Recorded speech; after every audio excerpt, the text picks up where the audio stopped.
علم اللغت تاکہ مفردات قرآن کے مدلولات اور مواقع استعمال سے واقف ہو. بھئی یہ لغت کہاں کس جگہ استعمال ہوتی ہے، ٹھیک ہے. اور علم البلاغت تاکہ الفاظ کے استعمال اور رموز و اسرار سے واقف ہو. بلاغت کا معنی یہ لفظ کہاں استعمال کیا جاتا ہے، یہ لفظ کیسے استعمال کیا جاتا ہے. کسی جگہ کہتے ہیں فی، کسی جگہ کہتے ہیں فم. دیکھو اب میں توجہ کرو، علم اللغت کس کو کہتے ہیں. میں پوچھتا ہوں آپ سے، حنظلہ آیا ہے؟ جواب کیا ہوگا؟ آیا ہے.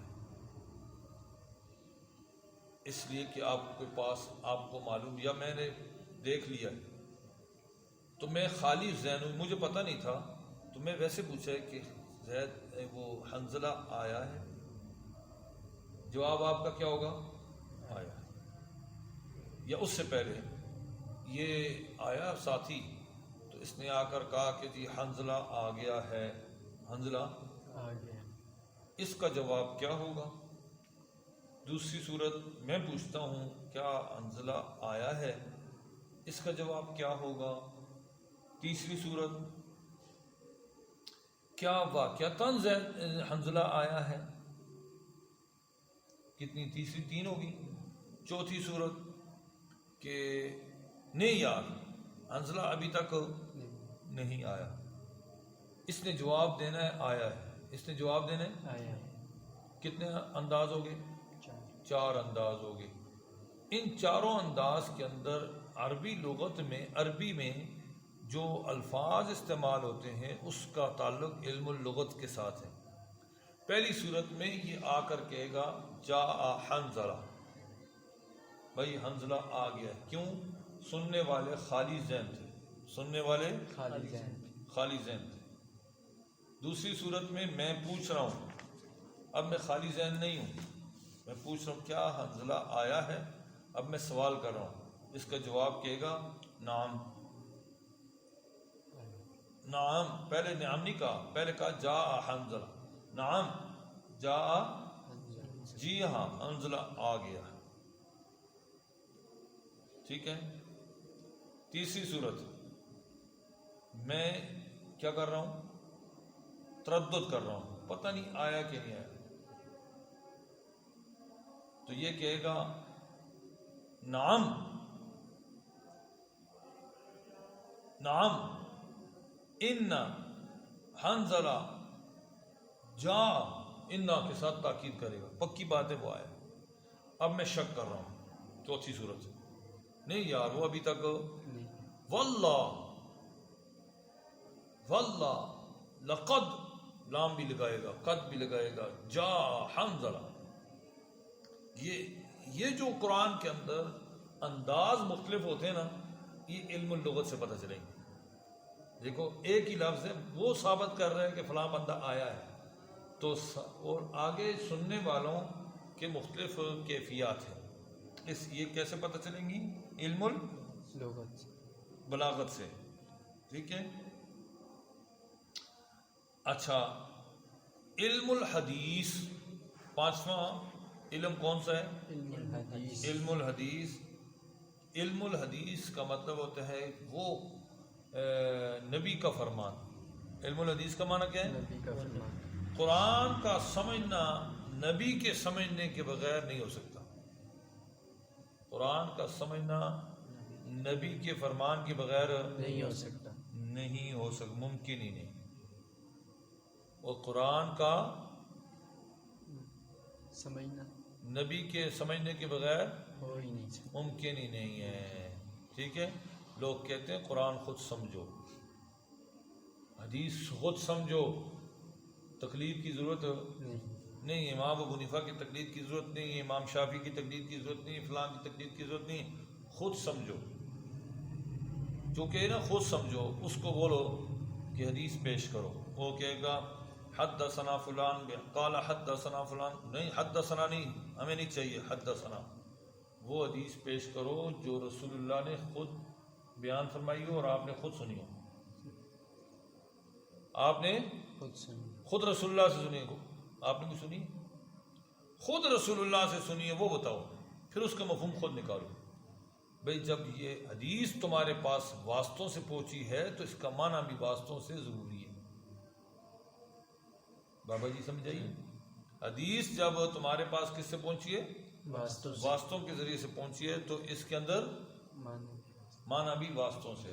یہ میں جو زور دے رہا ہوں نا، یہ آج ایک جملہ آپ کو آج کل کے فتنوں کا مقابلہ کرنے کے لیے آپ کے لیے راستے ہموار کر رہے ہیں. لوگ کہتے ہیں حدیث خود سمجھو، قرآن خود سمجھو. میں کہتے قرآن سے یوں سمجھاؤں، میں قرآن سے یوں سمجھو، میں نے یوں سمجھا ہے، میرے نزدیک یوں ہے، میرے نزدیک یوں. پچھلے سال رمضان میں مسئلہ بیان کیا تھا کہ جی 12 سال کے بچے پر روزہ فرض ہے.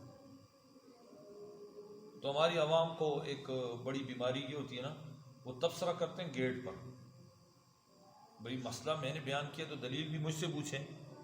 وہ جی یہ کیا مولوی صاحب عجیب عجیب باتیں کرتے، 12 سال کا چھوٹا سا بچہ ہوتا ہے. آج کل وہ بچے نوڈل کھانے والے نا، پہلے بچے ہوتے تھے دودھ پینے والے. تو وہ جو ہے نا 11-12 سال کے پہنچتے تھے تو ان کی مونچھیں صحیح آ جاتی تھیں، مونچھیں نیلے ہو جاتی تھیں، تو وہ جوان نظر آتا تھا نا. تو آج کل نوڈل والے وہ 15 سال 18 سال کے ہوتے ہیں، ابھی داڑھی نہیں آئی ہوتی، ٹھیک ہے، نہ جان بنی ہوتی ہے، بالکل وہ خشک لکڑی کی طرح. تو اس نے کھایا پیا کچھ نہیں ہے، اور نوڈل کھائے لیے تو زندہ چلتی پھرتی لاش ہے. تو کہتے یہ اتنے بچے پر خدا، اتنے بچے پر ظلم کیسے ہوگا؟ یہ روزہ رکھے گا، اس پر تو بہت ظلم ہے. روزہ اللہ نے فرض کی ہے اور ظلم کہتے ہیں بھی ظلم ہے. میں یوں سمجھاؤں کہ اس بچے پر روزہ فرض ہونا ظلم ہے، کہتے ہیں میں یوں سمجھاؤں کہ اس پر روزہ فرض ہونا ظلم ہے. تو کون ہوتا ہے سمجھنے والا؟ اب یہاں سے مصیبت یہ بن گئی، کہتے قرآن خود سمجھو، حدیث خود سمجھو، قرآن خود سمجھو. تو علم حدیث کیونکہ فہم قرآن، قرآن کی سمجھ صاحب قرآن کے بغیر ممکن نہیں ہے. نمبر 6 علم الآثار صحابہ. علم الآثار، علم اثر جس کو کہتے ہیں، ایک حدیث ہوتی ہے ایک اثر ہوتی ہے. اثر کس کو کہتے ہیں؟ صحابہ اور تابعین کے ارشادات کو اثر کہتے ہیں. ان سے بھی واقف ہو. یہ حدیث ہے، یہ اثر ہے. کیونکہ صحابہ صاحب قرآن رسول اللہ کے بلا واسطہ شاگرد ہیں. شاگرد تو ہم بھی ہیں، لیکن ہم واسطہ در واسطہ کتنے واسطوں کے بعد ہم شاگرد ہیں. تو وہ بالواسطہ شاگرد ہیں. تابعین اور صحابہ بلا واسطہ شاگرد ہیں، تابعین بالواسطہ شاگرد ہیں. اس لیے امام شافعی نے فرمایا تھا، وہ تابعی تھے، وہ فرماتے اجتہادہ فوق اجتہادنا. ہم بھی انسان ہیں، وہ بھی انسان ہیں، ہم بھی انسان. وہ کون؟ صحابہ بھی انسان ہیں. ایک مسئلہ ہم سمجھتے ہیں، ایک مسئلہ صحابہ سمجھتے ہیں. صحابہ کی سمجھ ہم سے زیادہ ہے، صحابہ کی سمجھ ہم سے زیادہ ہے. نمبر 7 اصول فقہ. نمبر 7 تاکہ مجمل، مقید، مطلق، متشابہ، امر نہی سے مسائل کا استخراج کرنے میں غلطی نہ ہو. کہتے ہیں یہ امر ہے. کہتے ہیں کیا ہے؟ امر ہے. مثال کے طور پر ایک مثال دیتا ہوں. بھئی جو بھی مسجد کے اندر آئے تو اس کو چاہیے فلیصلی رکعتین، 2 رکعتیں پڑھے، 2 رکعتیں پڑھے. جب بھی تم مسجد میں آؤ 2 رکعتیں پڑھو. اب امر ہے اور لوگوں نے کہا جی امر تو وجوب کے لیے آتا ہے، لہذا مسجد میں داخل ہوتے ہی بیٹھنے سے پہلے کیا کرو؟ 2 رکعتیں پڑھو. تو یہ ہے تو امر، لیکن کیا یہ واجب ہے؟ لوگوں نے کہا جی امر واجب ہے. واقف جو نہیں ہے، میڈیا سے تعلق ہے، انٹرنیٹ سے ہم نے حدیث تو سن لی کہ جی مسجد میں جب بھی آؤ تو کیا کرو؟ 2 رکعت پڑھو. لیکن ادھر حدیث بھی ہے کہ رات کو وہ جو فجر کی اذان کے بعد نماز فجر تک سوائے 2 رکعتوں کی اور کچھ بھی نہیں پڑھ سکتے. سوائے 2 رکعتوں کے اور کچھ بھی نہ پڑھا. نہیں پڑھ سکتے ہو. ایک آدمی گھر سے سنتے پڑھ کے آیا, مسجد میں آیا, 5 منٹ رہتے ہیں, وہ آ کر نفل پڑھنا شروع کر دے, کہتا ہے حدیث میں آتا ہے کہ جب بھی مسجد میں آؤ 2 رکعتیں ضرور پڑھو. تو اس نے اصول فقہ کی مخالفت کی, اصول فقہ سے واقف نہیں تھا. قرآن میں آتا ہے اذا حللتم فاصطادوا, اذا حللتم. فاصطادوا. یہ آپ کو بتاؤں نا, امر 16 معنوں کے لیے استعمال ہوتے ہیں. کتنے معنوں کے لیے؟ 16 معنوں کے. واجب بھی ہے, اختیاری بھی ہے. امر اختیار کے لیے آتا ہے, یعنی اس بات کو آپ اختیار کر سکتے ہیں. تو جو میں ابھی مثال دی, اذا حللتم فاصطادوا, جب تم حلال ہو جاؤ, حلالی ہو جاؤ. حلالی سے مراد نسبی طور پر نہیں, حلالی سے مراد وہ احرام کی حالت, احرام جب کھول دو, اب حکم ہے فاصطادوا, فاصطادوا, شکار کرو. کیا مطلب ہوگا کہ شکار نہیں کیا تو تمہارا حج نہیں ہوا؟ بھئی اگر شکار کرنا چاہو تو کر سکتے ہو, تمہیں اب اختیار ہے. تو 16 معنی کے لیے جب آپ استعمال نہیں کریں گے تو آپ کو کیسے مفہوم سمجھ آئے گا؟ آپ ایک ہی معنی کہتے ہیں نہیں امر واجب کے لیے آتا ہے. امر کس کے لیے آتا ہے؟ تو ہر جگہ وجوب کے لیے نہیں ہوتا, سمجھے؟ تو یہ واقفیت ضروری ہے. علم العقائد, علم عقائد, تاکہ اس کو معلوم ہو جائے کہ اللہ کی صفات, یہ کس کی صفت ہے بھائی؟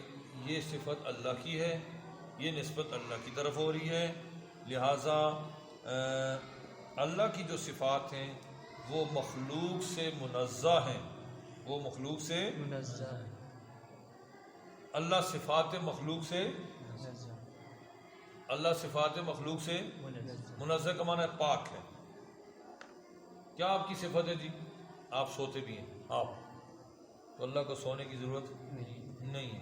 اس قسم کی جتنی متشابہ والی, عقائد والی, علم کلام والی جو حدیثیں آئیں گی, ہاں جو آیتیں آئیں گی, اس کو اللہ کی ذات کی طرف فٹ کریں گے. جس طرح علی العرش ثم استوى علی العرش, ثم تو عرش کی طرف متوجہ ہو گیا. تو عرش بھی ایک, جس طرح آپ کہتے ہیں یار عرش کرسی ہے, ہیں جی کرسی کی طرح کیسی ہے, کہاں پڑی ہوگی, اللہ تعالیٰ کیسے بیٹھے گا, پھر جسم بھی ہے نہیں, اللہ تعالیٰ مخلوق کے صفات سے پاک ہے. آپ جسم کے محتاج ہیں, اللہ جسم کا محتاج نہیں ہے. تو تاکہ اس قسم کی جو آیتیں ہوں گی نا جس میں اللہ تعالیٰ کی صفات ہیں, تو ان میں آپ غلطی نہ کھائیں. علم ناسخ اور منسوخ, علم ناسخ اور منسوخ میں مثال دیتا ہوں, درمیان میں بھی آتی رہیں گی لیکن ابھی دے دیتا ہوں, ٹھیک ہے. علم ناسخ اور منسوخ, کچھ آیتیں پہلے نازل ہوئی پھر اس میں وہ منسوخ ہوگی. طلاق کا ایک مسئلہ ہے کہ والذین یتوفون منکم ویذرون ازواجا یتربصن باربعۃ والذین یتوفون منکم ویذرون ازواجا یتربصن بانفسہن اربعۃ اشہر وعشرہ. جس آدمی کا, جس عورت کا خامن فوت ہو جائے, جس عورت کا وہ 4 مہینے 10 دن تک اپنے آپ کو روکے رکھے, اب نکاح دوسرا نہ کرے. اور دوسرے مقام پر ہے والذین یتوفون منکم ویذرون ازواجا متاعا الی الحول غیر, وہ 1 سال تک نہ نکلیں, ان کے لیے نفع ہوگا متاعا الی الحول غیر اخراج, ان کو گھر سے نکالا بھی نہ جائے اور ان کو وہ 1 سال تک رکے رہیں. اب آپ نے مسئلہ نکالا, مولوی صاحب نے مسئلہ بیان کیا ممبر پر کہ جی ایک بندہ فوت ہوا, اس کی بیوہ کو کتنی عدت کی ضرورت ہے, اور ہم لوگ باہر نکلے گیٹ پر, انہیں جی میں نے خود قرآن میں پڑھا ہے, میں نے خود قرآن میں پڑھا ہے. مولوی صاحب اس کا انکار کرے نا, خود قرآن میں پڑھا ہے کہ جی متاعا الی الحول, تو میں نے کوئی غلط تو نہیں بات کی. بھئی دیکھو پہلے واقعی حکم سال کا تھا, پہلے واقعی حکم سال کا تھا, یہ حکم منسوخ ہو گیا ہے. اب حکم آ گیا والذین یتوفون منکم ویذرون ازواجا یتربصن بانفسہن اربعۃ. تو آپ کو ناسخ اور منسوخ کا علم نہیں ہوگا.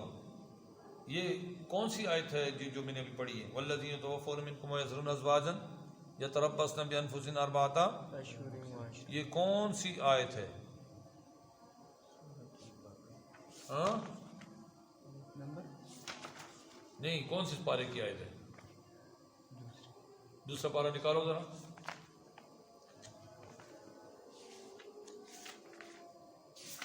دوسرا پارہ نکالو جی، جہاں یہ آیت ہے. آیت کا نمبر مجھے بتاؤ.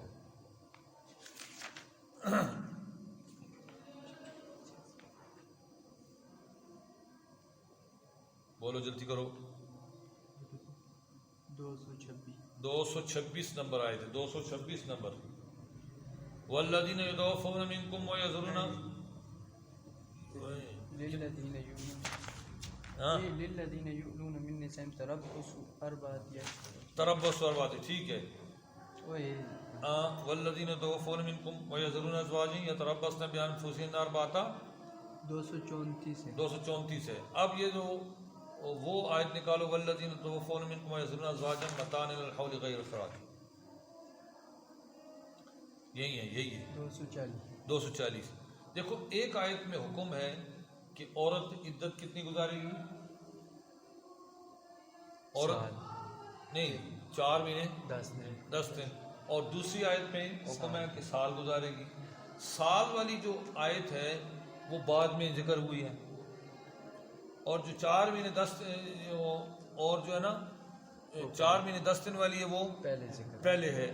اگر آپ کو ناسخ منسوخ کا علم نہیں ہے کہ ان میں سے ناسخ کون سی ہے، ان میں سے تو پھر آپ کیا کریں گے؟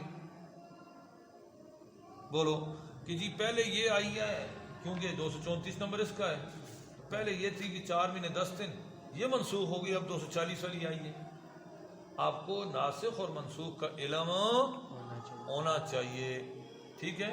تو یہ جب معلوم نہیں ہوگا تو پھر آپ کیا کریں گے؟ غلطی کھائیں گے معنی کرنے میں. نمبر 10 اسباب النزول. بھئی یہ آیت کیوں نازل ہوئی، کس موقع پر نازل ہوئی، یہ بھی آپ کو پتہ ہونا چاہیے. یہ بھی تفسیر پڑھنے کے لیے یہ آیتیں پتہ ہونی چاہیے. یہ ساری باتیں عرض کر رہا ہوں کہ پھر میں اس کا نتیجہ نکالتا ہوں، تاکہ وہ آیات جو کسی خاص حکم کے تحت خاص شخص کے بارے میں نازل ہوئی ان کو عام اور عام کو خاص نہ سمجھا جائے. عام کو خاص نہ سمجھا جائے. علم القرات تاکہ روایت متواترہ اور مشہورہ پر عمل کرے، شاذہ سے اجتناب کرے. علم الموہبہ، موہبہ کہتے ہیں علم وابی کو، کہتے ہیں فلاں آدمی کے پاس علم وابی. اور علم وابی حاصل ہوتا ہے نور ایمان اور تقوی سے. نور ایمان اور تقوی سے. ساری زندگی بندہ سود کا کاروبار کر رہا ہے، اب ریٹائر ہو گیا، سودی نظام میں منسلک رہا اور سود کھاتا رہا. اب ریٹائر ہو گیا، ریٹائر ہونے کے بعد کہتا ہے کیا کر رہے ہو خان جی، سر جی کیا کر رہے ہیں؟ کہتے ہیں اسٹڈی کر رہا ہوں، 15 سپاروں کی اسٹڈی اس سال کروں گا، 15 سپاروں کی اسٹڈی اگلے سال کروں گا، پھر اس کے بعد کیا پروگرام ہے، پھر اس کے بعد تفصیل لکھوں. تو اتنی اسٹڈی سے ہو جاتا ہے بھائی تیرے دل کے اندر نہ نور ایمان ہے نہ نور تقوی ہے، ساری زندگی تو سود کے ماحول میں رہا ہے، تجھے کیا معلوم کہ وہ تقوی کیا چیز ہے. ٹھیک ہے وہ غلطی کی ابھی نہیں کر رہا ہوں، لیکن نور ایمان اور نور تقوی حاصل ہوتا ہے کس چیز کے ساتھ؟ علم وابی حاصل ہوتا ہے نور ایمان اور تقوی کے ساتھ. جیسے ظاہری علوم تک بغیر طہارت کے ظاہری طہارت کے رسائی ممکن نہیں ہے. مطلب کہ آپ قرآن کریم کو پڑھنا چاہیں تو وضو اس طرح معنی جو ہے نا، معنی تک بھی طہارت قلبی کے بغیر رسائی ممکن نہیں ہے. اب یہ شرائط پائی گئی تو آپ تفسیر پڑھیں، یہ شرائط نہیں پائی گی تفسیر نہ پڑھیں. یہ جو ہمارے، میں آپ کو کہا نا کہ اس وقت فتنے کا دور ہے، اس لیے میں یہ ساتھ ساتھ ذکر کر رہا ہوں.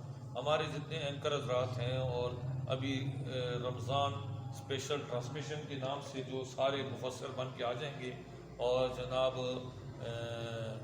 وہ ہے کون؟ گلوکار، اداکار، جس کو ہم نٹ اور پانڈ کہتے ہیں نا، میراثی، وہ آ جائیں گے ابھی رمضان خصوصی ٹرانسمیشن، خصوصیت سے پروگرام کریں گے۔ وہ عورتیں جنہوں نے پورا سال جی بے حیائی کے مناظر قوم کو دکھائے ہیں، آج وہ سر پہ ہلکا سا دوپٹہ سا کر کے اب کیا کر رہے ہیں؟ اب وہ آپ کو تفسیر کا درس دے رہے ہیں۔ ان کو پتہ ہے کہ مسلمان ہیں، اور وہ ہے بھی بڑے عجیب مسلمان، خصوصاً پاکستانی نا، تو ان کو پتہ ہے یار یہ رمضان میں تو پکے مومن ہو جاتے ہیں نا یہ سارے، تو یہ گناہ کے کام نہیں کرتے، لہٰذا وہ کہتے ہیں نا رمضان آنے سے پہلے پہلے بخش دو، رمضان گزرے گا پھر تمہارے ساتھ نمٹیں گے۔ آج کے لیے جاتا ہے نا، وہ کہتا ہے جی مجھ سے جو غلطی ہوئی ہے نا وہ بخش دو، واپس آئیں گے پھر دیکھتے ہیں، سمجھائیے۔ تو اس قسم کے لوگ آ کر ہمارے سامنے تفسیر بیان، اس وقت 3 لاکھ تک تفسیریں لکھی جا چکی، کتنی؟ اور کون سی معتبر ہے، کتنی معتبر ہے، یہ آہستہ آہستہ ہم سمجھ جائیں گے کون سی معتبر ہے، جو ان اصولوں کے ساتھ ہو، جو بھی میں نے بتایا نا کہ ان علوم ہو، تو اس لحاظ سے تفسیر کی 2 قسمیں بن جاتی ہیں، ایک تفسیر محمود، ایک تفسیر مذموم۔ تفسیر محمود جن کی تعریف کی جائے، جن کو اختیار کیا جائے، تفسیر مذموم جن کو دیکھا بھی نہ جائے۔ بہت ساری تفسیریں، رات کو میں درس دے رہا تھا تو اس میں ایک واقعہ تھا حضرت آدم علیہ السلام کا۔ کہتے ہیں حضرت آدم علیہ السلام کی اولاد نہیں ہو رہی تھی، جی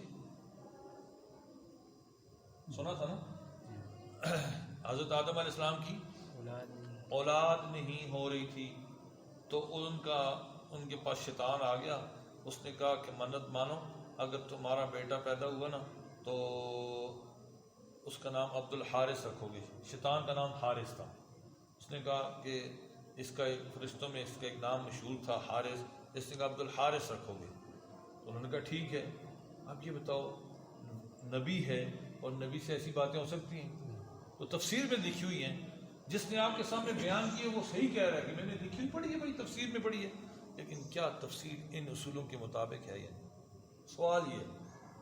آج دور حاضر میں ایک جگہ گیا ایک ساتھی کے ساتھ، تو ہمارے محلے کا ایک ساتھی تھا، باہر نکلا تو اس نے کہا یار میرا ایک دوست ہے، اس کے والد صاحب فوت ہوئے ہیں، اس کی تعزیت کے لیے چلتے ہیں، تو آپ بھی ساتھ آ جائیں۔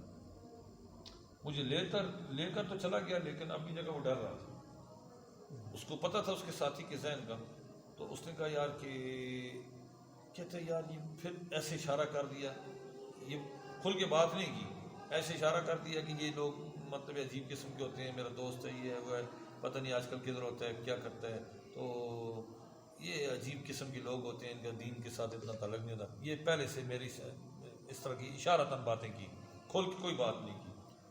جب میں گیا تو انہوں نے پوچھا سر جی آپ کیا کر رہے ہیں؟ کہتے میں آج کل اسلام آباد شفٹ ہو گیا ہوں، تو والد صاحب فوت ہوئے ہیں، تو اس لیے میں ابتباد آیا ہوں، تعزیت کے لیے لوگ آتے ہیں۔ تو اس نے پوچھا سر جی آپ کیا کر رہے ہیں؟ کہتا ہے کہ آج کل میں تفسیر لکھ رہا ہوں۔ اس نے کہا تفسیر لکھ رہے ہیں؟ اب وہ بیچارہ پریشان ہو گیا، یار کہ یہ تو تفسیر کا نام لے رہا ہے، تو اب یہ میرے ساتھ جو آیا ہے تو یہ بھی کوئی اس کو کہہ نہ دے۔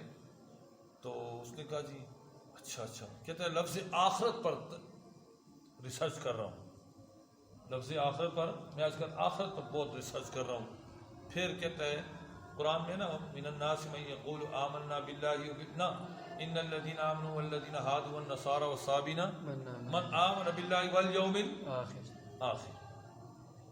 کہتے ہیں قرآن میں اللہ تعالیٰ نے کلیئر کٹ کہا ہے، یہ اس کے الفاظ اس طرح کا قرآن میں اللہ نے کلیئر کٹ کہا ہے، یہودی صرف آخرت کو مان لیں، یہودی اللہ کو تو مانتے ہیں، اللہ کو سارے کافر مانتے ہیں، یہ ذہن میں رکھنا ہے، سمجھے؟ صرف چند لوگ ہیں دہریہ وہ کہتے ہیں خدا نہیں ہے، زمانہ ہے سب کچھ، یہ چند لوگ ہیں جو فرعون کے ذہن کے رکھنے والے تھے، مطلب فرعون بھی دہریہ تھا نا، وہ خدا کو نہیں مانتے، کہتے ہیں نا ربکم الاعلی، میں اس سے بڑا رب کون ہے؟ باقی سارے کافر یہودی عیسائی جتنے بھی ہیں وہ اللہ کو ضرور مانتے ہیں، وہ صفات کو نہیں مانتے لیکن اللہ کو مانتے ہیں، ذات کو مانتے ہیں۔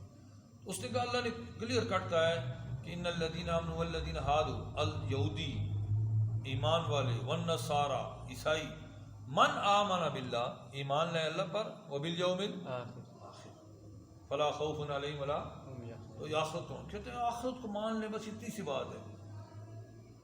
تو وہ شکل سے تو مولوی نظر آ رہا ہوں لیکن وہ میری طرف ہی گھور کے میں نے اپنے آپ کو نیوٹرل کر دیا, خاموش ہو گیا. کیوں میں کسی کے ساتھ گیا تھا. بعد میں نکلا تو اس بندے نے یہ کہا, اس نے کہا یار یہ لوگ عجیب سے قسم کے لوگ ہوتے ہیں, اب اس کو کس نے کہا قرآن پر ریسرچ کریں. تو خیال یہ ہے اب اس وقت تک تفسیریں لکھی جا چکی 3 لاکھ میں ساری تو قابل اعتماد نہیں, ساری تو قابل اعتماد نہیں, اردو میں لکھی ہوئی ہیں. جب تفسیر آپ پڑھیں گے, کتابوں کو مطالعہ کریں گے, آپ بہت ساری تفسیروں کو دیکھیں گے, دیکھ لیں, اگر نہیں اس طرح میرے پاس دیکھ لیں, ہر تفسیر کے اندر الگ الگ لکھا ہوا ہے. پھر ہم یہ کہتے نہیں ہم فلاں کی تفسیر کو راجع قرار دیتے ہیں, فلاں کو ترجیح دیتے ہیں, فلاں کو ہم نہیں لیتے ہی نہیں, اس لیے کہ اس کے اندر احتمال ہوتا ہے اس کا غلطی کا بھی. اس لحاظ سے ان اصولوں کے تحت اگر کام کریں گے, تفسیر کو دیکھیں گے, ایک تفسیر محمود ہو جائے گی اور ایک تفسیر مذموم ہو جائے گی.